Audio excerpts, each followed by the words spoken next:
Hello students, in today's video we are going to do more example problems involving fractions, but this time we will be adding and subtracting them rather than multiplying and dividing. As before, I have put a link to the worksheet I will be using in the description. I strongly suggest that you either use it to follow along or give it a try yourself before you watch this video. Okay, so we're talking about adding and subtracting fractions, and the first couple of problems look pretty easy, so let's see what we can do. Okay? So this first problem says 5/4 minus 3/4. Well, there are a couple of ways that you can look at this. One way you can look at it is if I have a pile of 1, 2, 3, 4, 5/4, and I subtract 1, 2, 3 of them, well, I'm going to have 2/4 left. Mathematically, what we're really doing is we're leaving the denominator and we're subtracting 5 minus 3 on top. 5/4 minus 3/4. We get 2/4.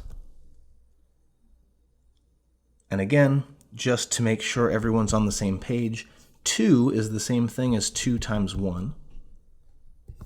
Right? Anything is itself times 1. 4 is the same thing as 2 times 2. Now, why is this important? Why am I pointing that out? Because this 2 over 2 is equal to 1, and therefore I don't need to write it. I can just leave it out. My final answer is 1/2.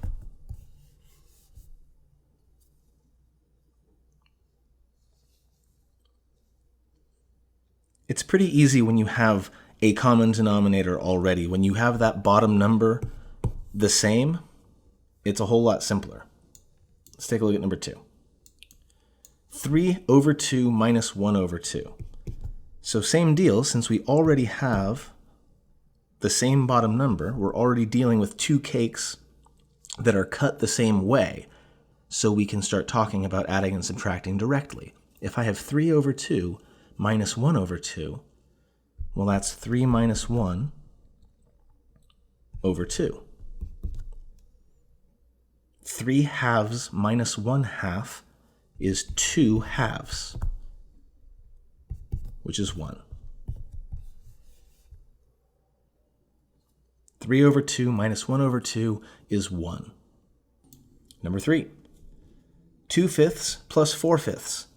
This reminds me of a meme that I see going around on Facebook every now and again, an image that I see going around on Facebook that looks something like this.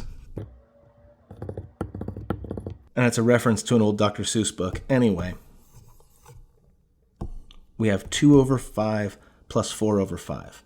If I have 2/5 in one pile, and I have 4/5 in another pile, and I put them all into one big pile of fifths, I will have 6/5.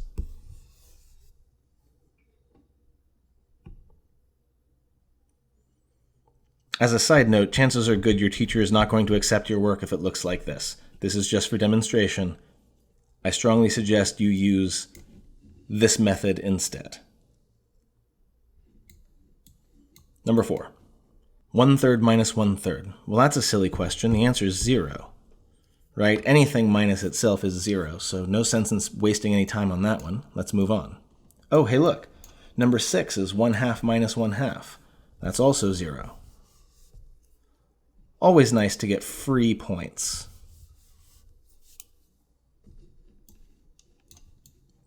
All right, number 5, 6 minus 1/6.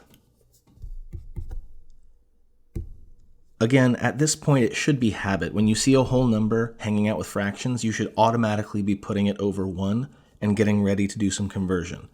Okay, if I have 6 cakes and I want to take away 1/6 of one cake, how many pieces do I have? Well, let's see. If I was going to have 6 cakes, and each one was going to be cut into 6 pieces, So 6 pieces. Well, if there are 6 cakes and each one's in 6 pieces, that would be 6 times 6, right?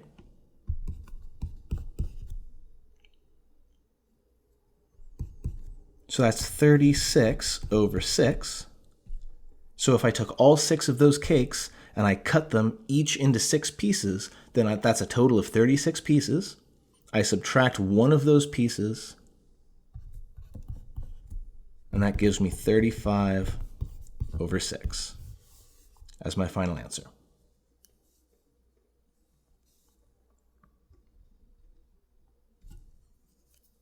You'll see this technique being used a lot. Again, I want to mention that what we're essentially doing is exactly the reverse of what we're doing when we do this sort of cancellation here. I know I said I don't like the word cancellation, but it is kind of what it is. We are undoing this, right? In this problem, we are removing this 2 over 2, which equals 1, whereas in this problem, we are introducing a 6 over 6 to make this 6 more compatible with the 1/6 that's trying to subtract with it. Number 6, we already got a 0. All right. Number 9, -4 over 5 minus 7 over 8.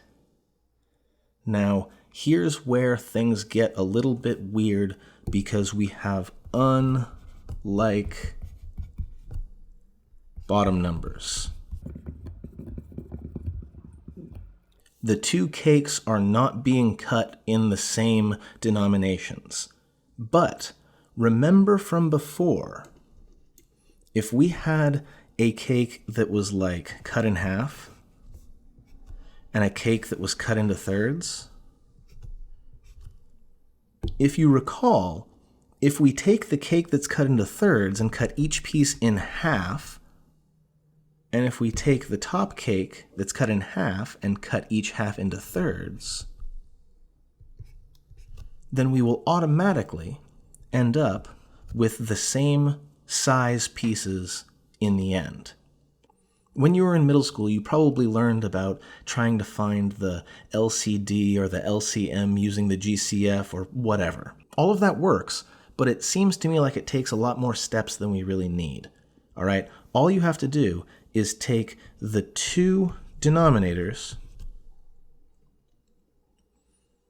and multiply them by each other, essentially.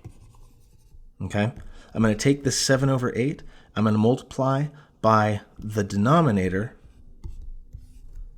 from the other fraction. Okay? Same thing. Sorry about drawing over the 9 there, but I'm going to multiply that other fraction by 8 over 8, 8 being the denominator of the other fraction. This guarantees I will have the same denominator because 8 times 5 and 8 times 5 are going to be the same. It's not necessarily going to be the lowest common denominator, but who cares? We can always simplify it later if we have to. So let's do some multiplication. We've got a negative here. 8 times 4 is 32. I hope it's getting late where I am and my mental math might not be great, so always make sure you are double checking my work. On the bottom, I see 8 times 5 is 40. Minus, let's see, 7 times 5 is 35. 8 times 5 is 40. So this is no longer sad face. It's kind of middling face because the numbers are still kind of mean, but at least we have that same denominator. 8 times 5 is 40. So again, we combine the top numbers, the numerator, if you will, and we keep the denominator, the bottom, as it was. Okay, negative 32 minus 35. If I'm starting at negative 32 and I'm continuing downward 35 spaces, it's going to look like the number is getting bigger even though it's actually getting more negative, right? So I'm going to add the values of the two numbers and get 67. And since I'm continuing negative, it's negative 67 over 40, which is our final answer.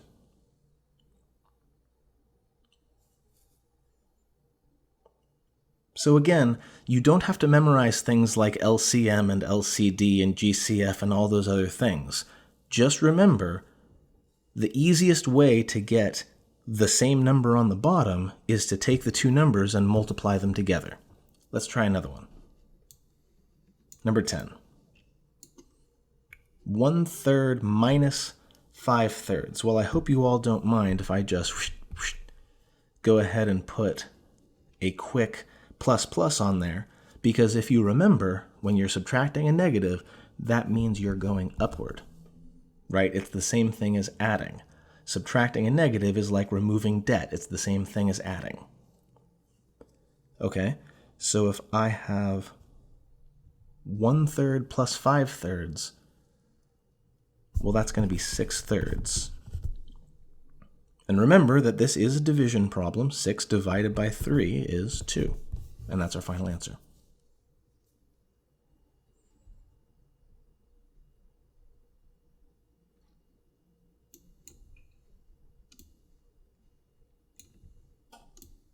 Number 11.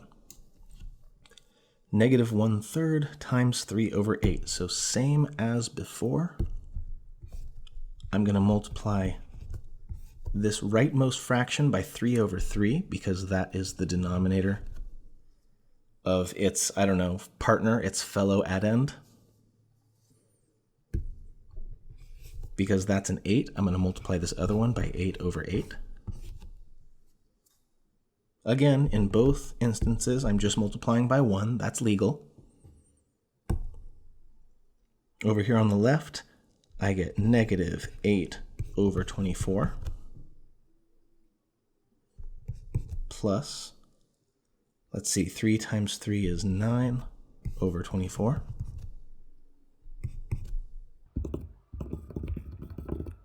So it's negative 8 plus 9 over 24. Again, thinking about where it is on the number line, if I start at negative 8 and then I go up 9, well, I'm going to end up at positive 1, 24th. Negative 10 over 7 plus 1 over 6. I kind of feel like I'm beating a dead horse now, but I'll go ahead and go through it one more time. I multiply the left fraction by 6 over 6. I multiply the right fraction by 7 over 7. I'm not changing the value of either. I get negative 60 over, 6 times 7. Let's see, 6 times 3 is 21. I'm sorry, 7 times 3 is 21, times 2 is 42. Like I said, it's late, I'm tired. Don't worry, I'll get us through this. 1/6 times 7 over 7. That's a plus, right? Okay. Plus 7 over 42. We know that our final answer is going to be out of 42. Negative 60 plus 7. This is one of those times when I'd use my fingers. 59, 58, 57, 56, 55, 54. Negative 53 over 42. Maybe this can be reduced. I'm not going to bother right now.